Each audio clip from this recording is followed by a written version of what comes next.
how's it going? Hope you're having a shit one. So, pretty soon, I'm about to turn 24 years old, which means my back is fucked. No.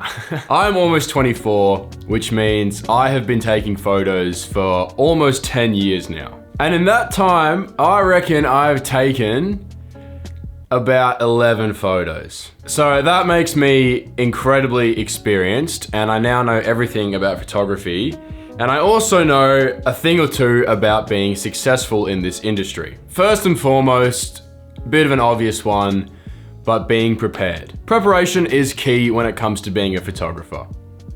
I'm not prepared, ever. As you can see by the state of my room, I have an organized mess behind me. But you know what? I am actually pretty decent at setting up my photo shoots. So things like knowing that my batteries are charged, formatting SDs before photo shoots. But something that's a little bit more underrated is understanding my client and what their needs are for a photo shoot, and then creating a customized shoot for what they're looking for. And one of those things is understanding a location.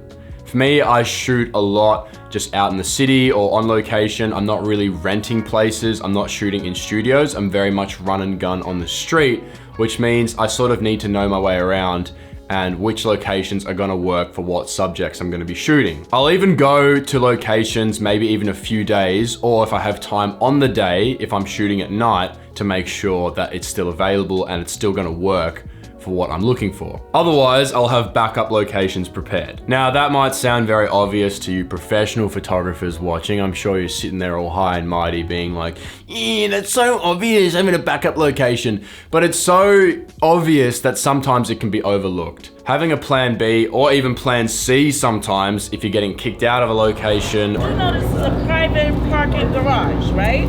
Okay. You can't be just taking photos. So my mom said we could. Sometimes there's just problems and you gotta work with it. Things like conditions as well is gonna change everything.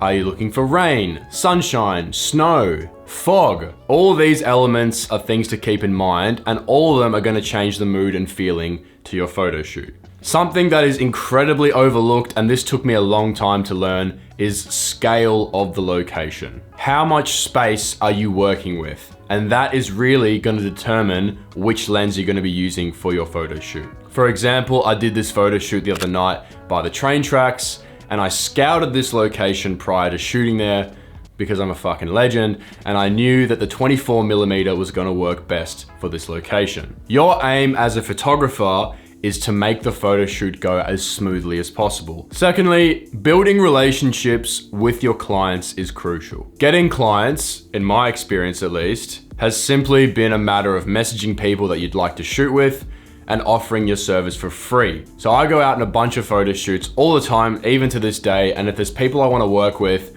I'll just shoot them a message. If they wanna work with me, that's great. We'll pick a time, location, meet up and go shoot. On the shoot, you just pretty much just be yourself. It's kind of like a date, if I'm honest. You're just being yourself and just showing that you're passionate about photography and what it is you're doing, which is gonna make them feel comfortable.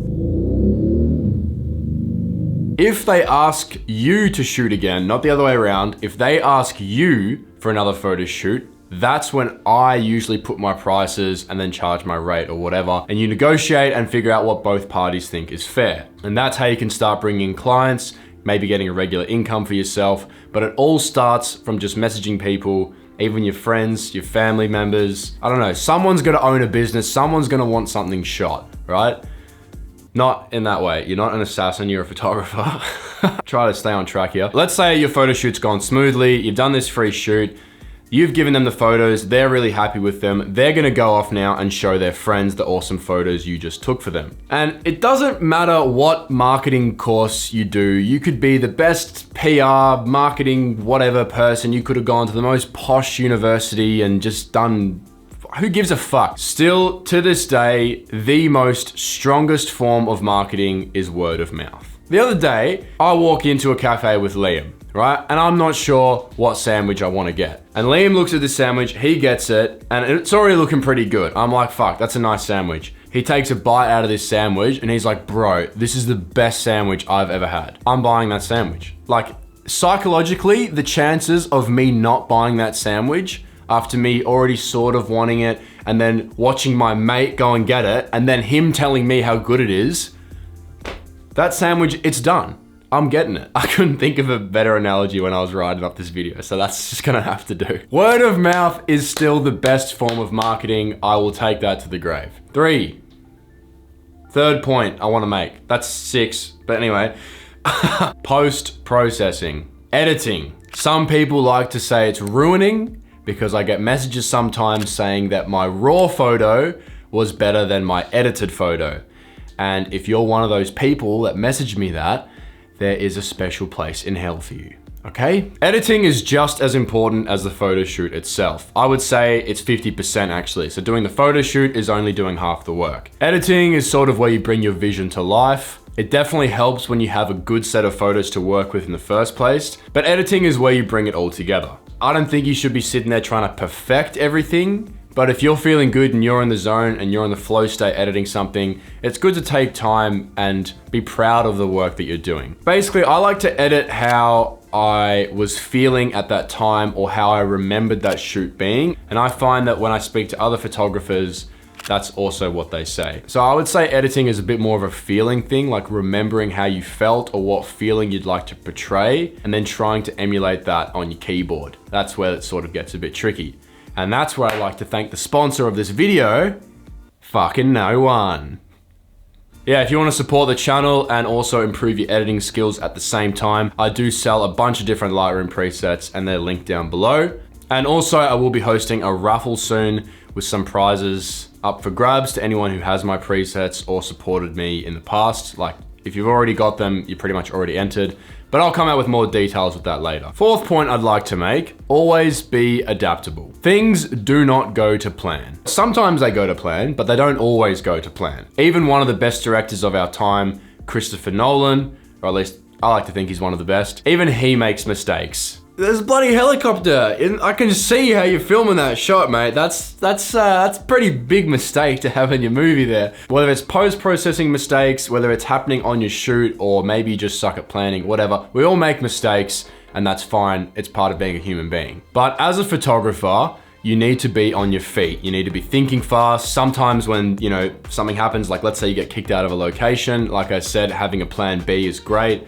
But even things like, I don't know, what's a mistake? Maybe it's just not working out how you wanted to. Maybe you thought you were gonna have sunshine for your shoot, or you're gonna have this dope sunset and everything was sort of set up at the location for that, and that's just not happening anymore. So you've got to completely change the vibe of the photo shoot.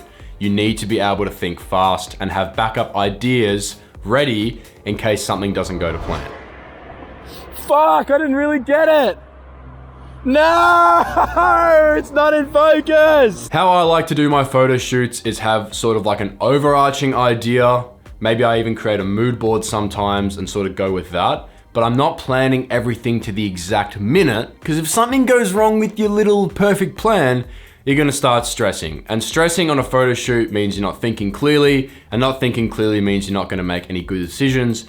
And not making any good decisions means you're not gonna get any good photos. So going with the flow, being adaptable, being able to work just quickly on your feet is going to help you. And to practice that is just mainly just to go out on more photo shoots. The more photo shoots you go on, the more experience you're gonna have being adaptable. It's pretty much it. Finally, I'm almost done taking up your precious minutes of your life. After doing well over 1,000 photo shoots, something I've learned that's just by far the most important part is just being passionate about what you do. Photography is a little bit more than just like a regular job. For me, it's definitely a really fun lifestyle and the way of my life. And it's also a way that you get to capture moments and memories that you'll be able to look back on one day. So it's a really awesome position to be in.